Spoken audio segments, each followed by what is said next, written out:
형통 2025 여덟 번째 잠언 3장 5절 6절 말씀 같이 하겠습니다. 너는 마음을 다하여 여호와를 의뢰하고 내 명철을 의지하지 말라. 너는 범사에 그를 인정하라. 그리하면 내 길을 지도하시리라. 아멘. 아멘. 세상에서 좀 머리가 똑똑하고 또 계획도 좋고 또 여러 가지 추진력이 좋고 그러면 성공합니다. 성과도 좋고 인정도 받아요. 그런데 그렇게 뛰어난 것들이 잘 안 되는 경우가 있습니다. 자, 신문 기사 하나 보시죠. 신문 보시면 7월 17일 그 신문입니다. 이코노미 타임즈에 나온 건데 저기 있는 사람이 세계에서 가장 좋은 대학 공과대학 중에 하나인 인디아 공과대학을 나온 사람이에요. 700만 불을 후원을 받아가지고 건강에 대하여 회사를 차렸는데 뭐 반응도 좋고 참 좋았습니다. 그런데 실패했다는 기사예요. 예, 이렇게 똑똑한 사람이 후원도 받았고 그리고 시장 반응도 좋고 그랬는데 왜 실패했는가에 관한 내용이 나와 있어요. 아무리 노력해도 잘 안 되는 게 있다는 거예요. 그 사람의 똑똑함, 그 사람의 잘남, 그리고 환경, 분위기 정말 어느 것 하나 빠질 것 없이 완벽한데 안 되는 게 있다는 거예요. 그럼 어떻게 될까요? 슬슬 불안해집니다. 그러면 안 되는데 우리 그리스도인들은 이런 때 신앙조차 흔들릴 때가 있습니다. 사람은 누구나 다 실수합니다. 실수 없는 사람 없습니다. 사람은 누구나 다 실수하는데 그 실수를 통하여서 자신을 고치고 또 새롭게 나가고 넘어지면 또 고치고 이런 거 괜찮아요. 그런데 안 될 때를 만나요. 같은 실수를 반복하고 그러지 않으려고 애를 쓰는데 잘 안 돼요. 이럴 때 필요한 말씀이 바로 5절입니다. 5절 말씀 보시면 같이 읽을게요. 너는 마음을 다하여 여호와를 신뢰하고 내 자신의 명철을 의지하지 말라. 내 자신의 명철, 언더스탠딩이 나와 있는 명철이 그냥 똑똑함이 아닙니다. 이거는 훈련된 명철이에요. trained understanding이에요. 그러니까 어떤 일을 통하여 어떤 일을 겪으면 거기서 지혜를 얻고 또 훈련되어져서 만들어진 명철이라고 말할 수 있습니다. 이 trained, 훈련됐다는 말을 여러분 잘 보셔야 돼요. 집중하셔야 돼요. 어떤 즉흥적으로 떠오르고 이런 것이 아니라 수많은 실패와 수많은 어려움들을 겪어 나가면서 저절로 된 것이 아니라 훈련되어졌다라는 것을 말하고 있어요. 이거는 굉장히 오랜 시간이 걸렸다라는 의미도 되죠. 이거는 단순히 똑똑함 정도가 아니라 그 내용을 꿰뚫어 볼 수 있는 통찰이라고도 말할 수 있어요. 신문 기사의 그 청년처럼 분석력, 계획력, 출신, 배경 이 모든 것들이 다 좋아요. 그런데 하나님께서 뭐라고 말씀하시냐면 그런 거 의지하지 마라라고 말씀하세요. 왜 그럴까요? 여기서 우리가 기독교적인 성경적인 중요한 관점 하나를 보셔야 됩니다. 보세요. 인간의 명철은 언제나 self-centered예요. 자기중심적이에요. 이 말 의미 제가 수없이 강조했기 때문에 말씀드리죠. 여러분 인간의 죄가요 살인하고 간음하고 도둑질하고 이런 것들은 자기중심 죄의 드러날 표현일 뿐이에요. 모든 어떤 죄들의 그 핵심에 뭐가 있냐면 자기중심적이에요. 다만 그것이 절제력과 윤리에 의하여 내가 나쁜 짓을 하지 않았을 뿐이지 그 모든 일에 아주 셀피시한 이기적인 것이 동아리를 틀고 있어요. 꽈리를 틀고 있어요. 아담과 하와의 죄의 그 핵심이 뭐냐면 선악과 따먹은 것이 아니라 그 이전에 자기중심적이에요. 모든 일이 자기중심적이에요.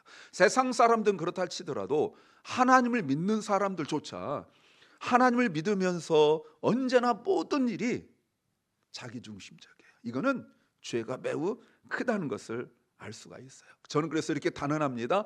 신앙생활에 가장 위험한 게 뭐냐? 자기중심적이에요. 자신의 자기됨을 절대로 바꾸려 하지 않습니다. 자기 자신이 너무너무 중요한 사람들이 죄 중에 가장 큰 죄를 짓고 있는 거예요. 다만 아까 말씀드린 것처럼 윤리, 도덕, 절제 이런 걸로 표현만 되지 않았을 뿐이에요. 그렇다면 자기 중심적인 사람들의 훈련이 뭘까요? 예, 여전히 자기 중심적이에요. 훈련하여 뭔가 인사이트, 언더스탠딩, 명철을 얻었다 할지라도 그것은 나에게 이익이냐 아니냐가 기준이 될 수밖에 없다는 거예요. 그러니까 모든 것이 다 계산적이에요. 이렇게 함으로 그러니까 자기 딴에는 굉장히 손해본다고 하고 있지만 그 손해본다고 내가 내려놨다고 말하는 것조차 사실은 계산적이에요. 이기적이라고 말합니다. 그런데 정말 이것보다 더 큰 문제가 6절이죠. 6절에서는 이렇게 말씀하고 있습니다. 너는 모든 일에서 주님을 인정하라. 그 다음이 중요해요. 그리하면 주님이 내 길들을 평탄케 하시리라. 왜 나의 훈련된 명철을 의지하지 말라고 말씀하시냐면 우리가 길을 가야 되기 때문에 그래요. 길이 있어요. 문제가 뭡니까? 이게 눈에 보이지 않는다는 거예요. 세상의 길은 눈에 보입니다.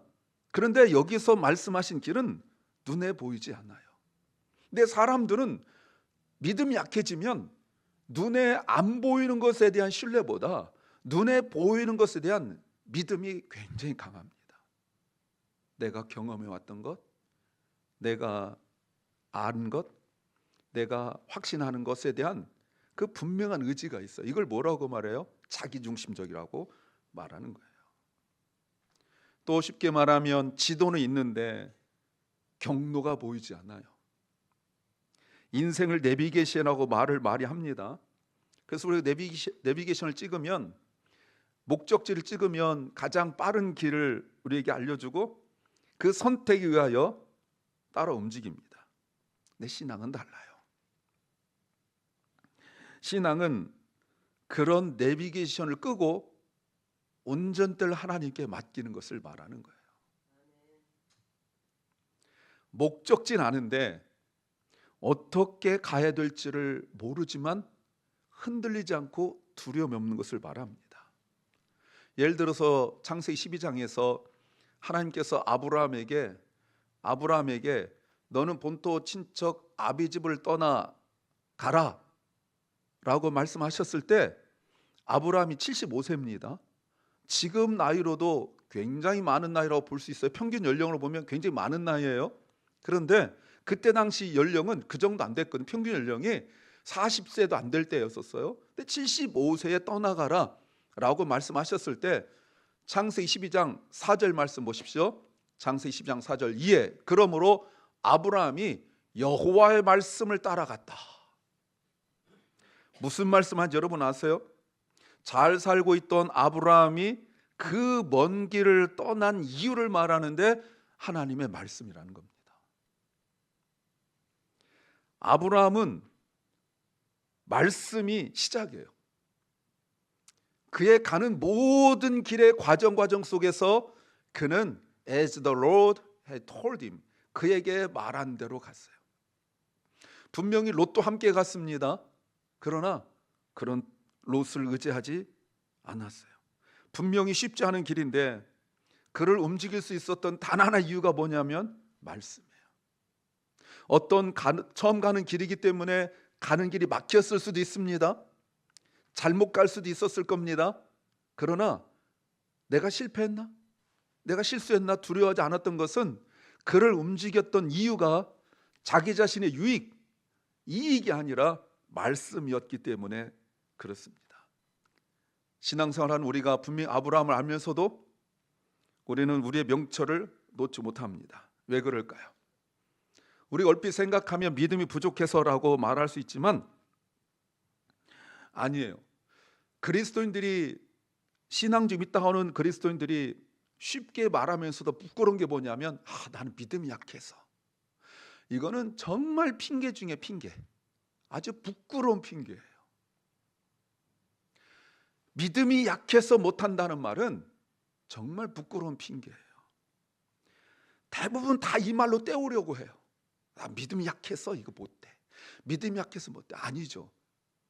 믿음의 문제가 아니에요. 내면에 있는 심리적인 저항이에요. 싫어요. 그런데 그 싫다는 말을 못해. 내 인격이 있고 신앙생활에 한 게 있으니까 나 저거 싫어. 근데 싫다고 말을 못하니까 믿음을 자꾸 핑계대는 거예요. 내 믿음이 약해서 내가 못해. 사실은 바빠서 못하고 할 일이 있어서 못하고 마음이 안 내켜서 못하고 온갖 이유가 있는데 그 말을 못하고 기껏 한다는 말이 믿음이 약해서라고 말해요. 또 하나는 불확실한 것에 대한 두렵고 공포스러움이 있어요. 우리는 가능한 결과 속에서 안심을 느끼고 하나님을 의지하려고 합니다. 눈에 보이지 않는 미래는 공포예요. 그래서 나이가 들수록, 모든 사람이 다 그런 건 아니지만 나이가 들수록 사도행전 2장에 나와 있는 성령을 체험하지 못한 사람이면서 성령을 체험하지 못하면서 나이가 든 사람들의 대표적인 게 뭐냐? 안정적인 거예요. 그래서 자녀들을 교육할 때, 자녀들의 충고할 때 늘 기준이 뭐냐면 얼마나 안정적이냐가 굉장히 중요한 기준이에요. 뭔가 해볼게요 그러면 벌써 딱 막습니다. 왜? 안정적이지 못하거든요. 그러니까 자식의 미래를 자꾸 통제하려고 해요. 내 지식의 한계 속에서, 내 경험의 한계 속에서, 내 정보의 한계 속에서 그 뛰어난 자식을 그 속에 집어넣고 자꾸 통제하려고 해요. 그래서 그 자식이 내 바운더리, 내 통제 안에 있으면 안심을 합니다. 그런데 하나님이 주신 그 아이의 뛰어남이 나의 그 지식의 테두리 안에 갇혀서 빛도 못 보고 사그러져 가고 말아요. 그래서 자꾸 아버지가, 어머니가, 부모가 이 바운더리 내에서 뭔가 자녀들을 자꾸 독촉하고 하다 보니까 내 손에 있어야 안심이 되고 보니까 하나님이 그를 향하신 계획이 하나도 이루어지지 못하고 마는 거예요. 근데 자기가 믿음이 없다는 걸 못 깨달아요. 또는 과거에 하나님께 맡겼다고 생각했는데 안 됐던 어떤 경험이 있으면 또 두려워요. 설교는, 하나님 말씀은 하나님께 맡기라고 말하는데 자신의 그 과거의 경험 때문에 하나님을 온전히 신뢰하지 못해요. 또는 사람에게 받았던 배신, 상처, 이 모든 것들이 하나님과 관계 속에서 드러나기도 해요. 그러면 5절을 다시 보세요. 5절에 너는 마음을 다하여 with all your heart, 너의 마음을 다하여 여호와를 신뢰하고 내 자신의 명철을 의지하지 말라, 이 말씀을 믿지 못해요. 왜냐하면 하나님께 온전히 맡기려면 내가 뭔가 손해보는 것 같고 내가 뭔가 무능력해 보이고, 또 가장 큰 문제가 뭐냐면 보증이 안 돼요. 보증이. 맡기면 그다음 뭐 나와야 되잖아요. 여호와를 신뢰하고 내 자신 명철을 의지하라, 그러면 뭔가 놀라운 결과가 있다, 이런 말씀도 없어요. 그러니 신뢰하지 못해요. 여러분, 왜 하나님을 믿는다 하면서 내 인생의 운전대를 하나님께 맡기지 못하고 있습니까? 왜 하나님을 믿는다 하면서 여전히 내가 내 인생의 계산기를 두드리고 있습니까? 오늘 본문의 배경은 아니지만 전체적인 배경 속에서 이스라엘 사람들이 눈에 보이지 않는 왕이신 하나님보다 눈에 보이는 왕을 자꾸 의지하고 요구했던 이유가 바로 이것 때문에 그런 거예요. 사실은 그들이 회개하기 싫어서, 전에 사사기 공부할 때 우리가 말씀을 드렸지만 자꾸 이스라엘 백성들이 어떤 문제가 생기면 지난주를 회개하고 하나님 앞에 나가서 기도하고, 그러면 하나님께서 사사를 보내고, 이 구조가 너무 싫은 거예요. 무슨 일만 생기면 회개해야 되니까 이게 너무 싫은 거예요. 여러분 그렇지 않아요? 무슨 일만 생기면 믿음 없는 사람들은 내 운명 팔자가 왜 이러냐, 뭐 아니면 뭐 내가 뭐 남편 때문에, 아내 때문에, 또는 뭐 부모 때문에 핑계할 수 있는데, 우리 그리스도인들은 핑계할 수 없으니까 하나님 앞에 나와서 회개해야 되거든요. 이게 싫어요. 그러니까 왕이 필요했던 거예요. 힘들어요. 그럼 왕이 쭈르륵 와서 도와주고, 적군이 쳐들어와요. 그러면 와서 자기도 회개할 필요 없이 왕이 와서 도와주고, 그래서 눈에 보이는 왕을 원했던 거예요. 하나님보다 내 명철이 더 믿을 만해 보이기 때문에 그래요. 그렇다면 이렇게 정리할 수 있죠. 우리의 문제는 몰라서가 아니라 맡기지 못하는 거예요. 트러스트를 못하는 것의 문제지 몰라서 그런 건 아니에요. 온 마음을 다하여 하나님을 신뢰하라는 그 하나님의 말씀을 하나님께 전부 다 드리는 것을 우리가 몰라서 그러는 게 아니에요. 알긴 아는데 하나님이 신뢰가 되지 않아요.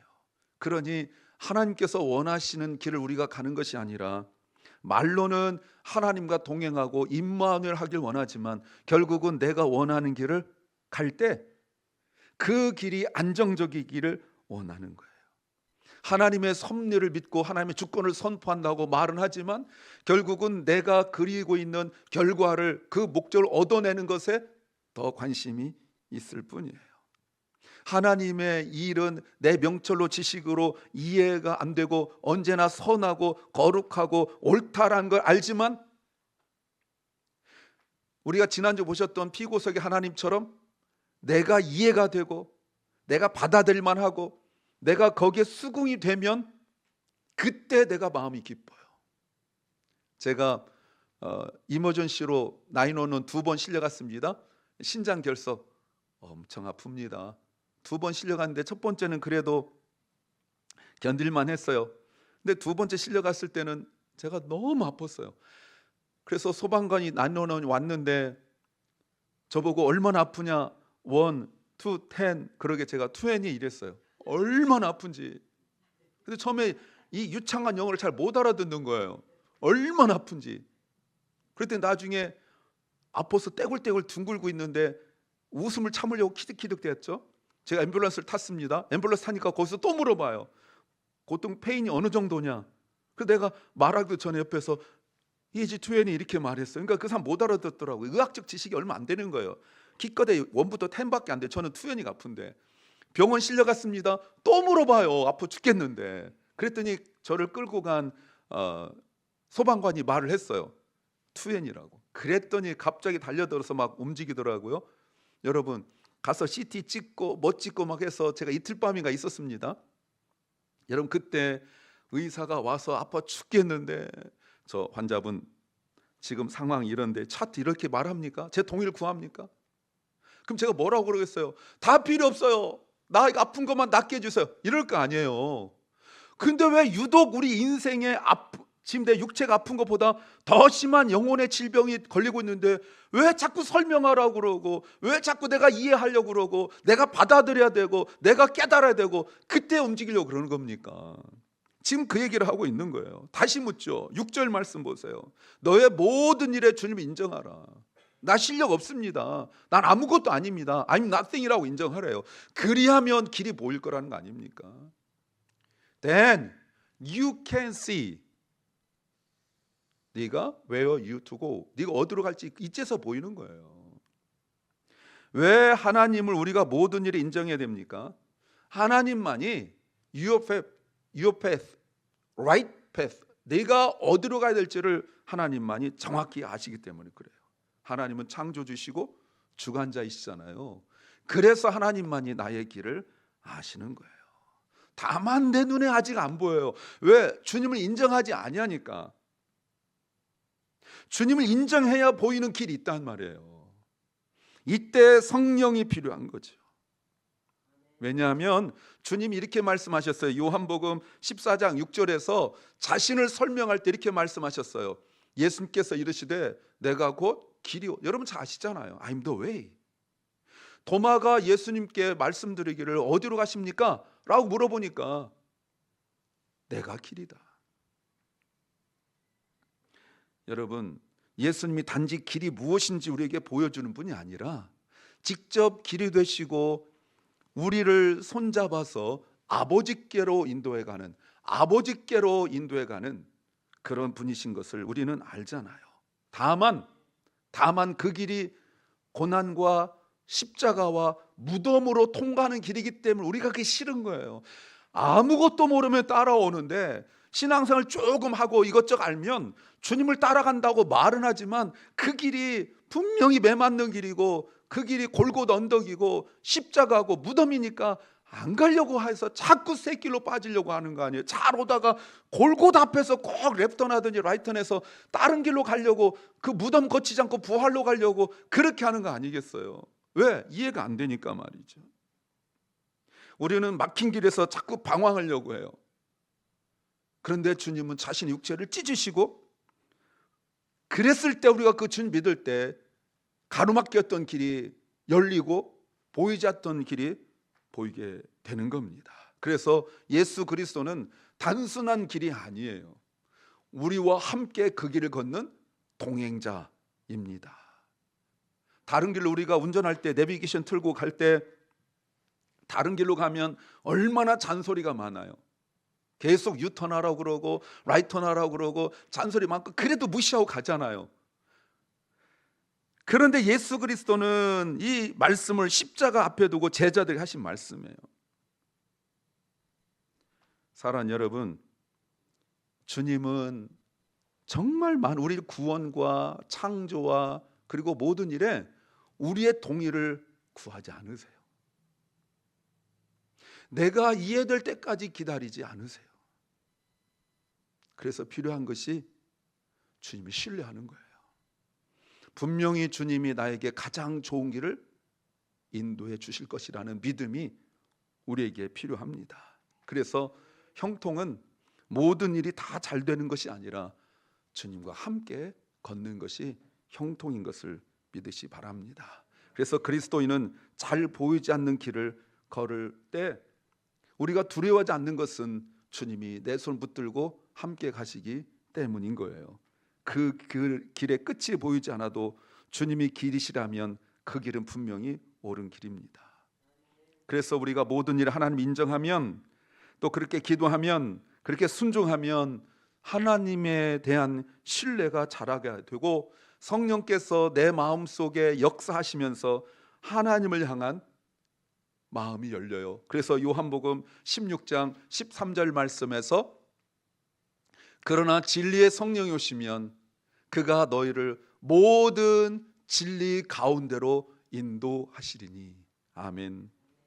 하나님께서 성령으로 우리의 인생의 지도를 우리에게 갈 수 있도록 인도해 가시는 거예요.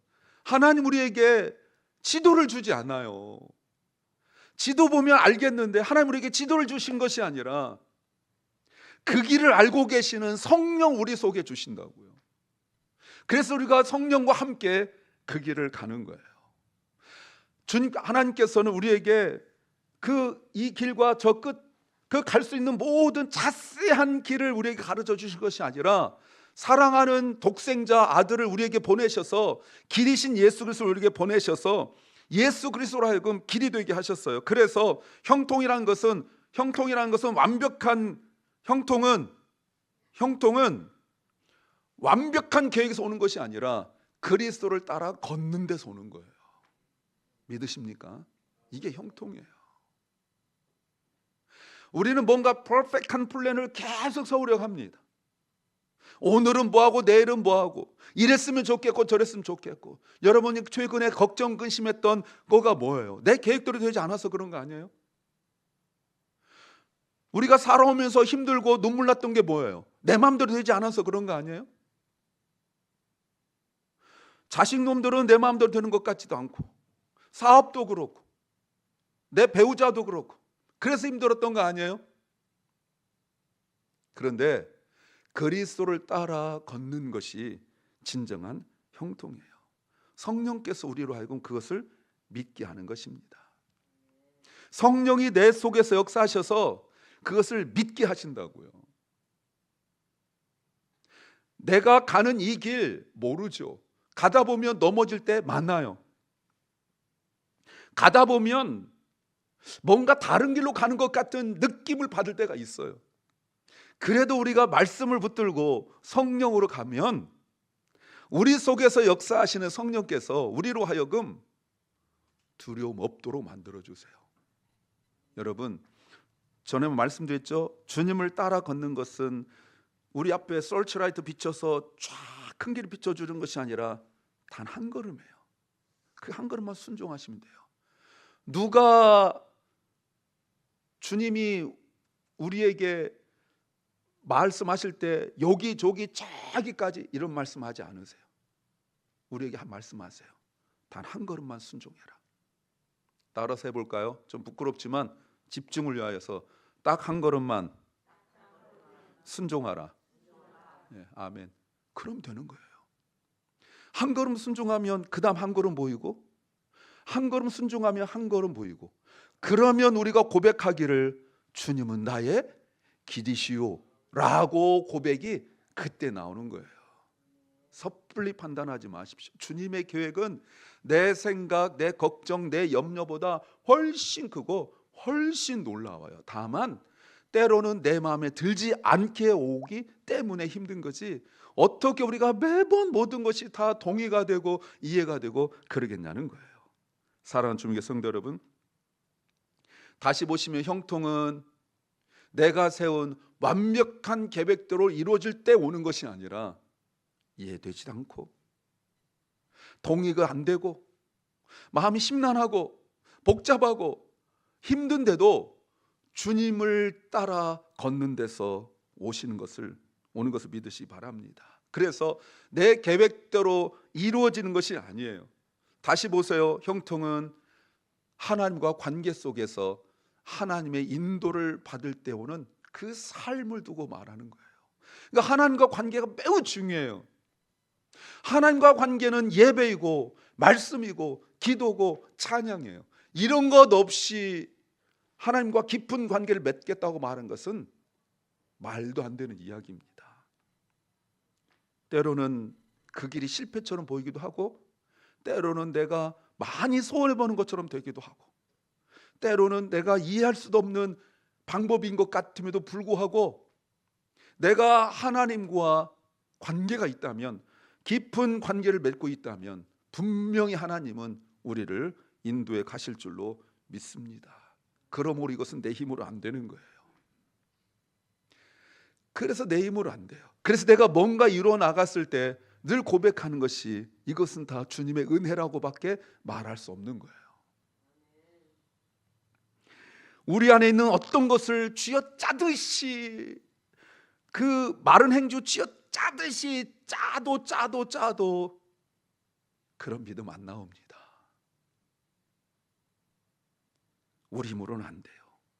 이거를 계속 고백하셔야 돼요. 그래서 하나님은 우리에게 성령을 보내주셨죠. 그래서 성령께서 우리가 놓지 못하는 인생의 운전대를 주님께 드리도록, 그리고도 마음이 평안해지도록 역사하시는 거예요. 여러분, 코이노니아라는 말 아십니까? 영어로 펠로우십이라는 말 아십니까? 이걸 교제라고 말하지만 그 원래 뜻은 그것이 아니에요. 내가 내 비즈니스 사업을 내려놓고 문을 닫고 내가 교회 와서 하나님과 교제하고 성도들과 교제할 때 문 닫은 비즈니스를 걱정하지 않는 것, 이것이 바로 코이노니아 펠로우십이에요. 그러니 문 닫지 못하고 또 문 닫아도 걱정이 염려가 다 거기 있다면 진정한 하나님과 교제가 이루어지기 어려운 거죠. 아모스 선지자를 통하여 우리에게 계속 말씀하셨던 거 뭡니까? 예배당에 와서 예배하면서도 머릿속에는 사업밖에 생각하지 않는다.